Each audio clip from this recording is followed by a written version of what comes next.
Je bent nu 1 jaar na je grote prijs en je staat hier weer in Twello. Dat klopt en daar ben ik ook heel trots op. Wat is het afgelopen jaar allemaal gebeurd?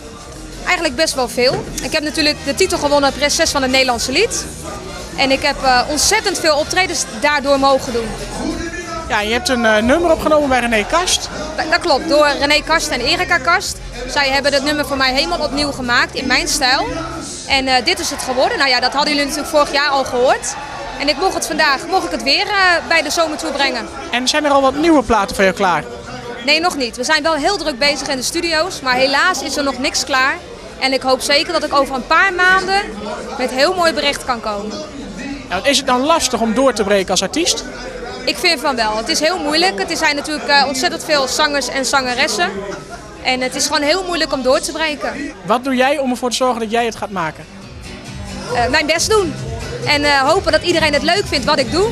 Ondertussen is er een hele mooie website gemaakt. Dat is www.zangeressusanna.nl. En ook is natuurlijk alles te bezichtigen op mijn huis.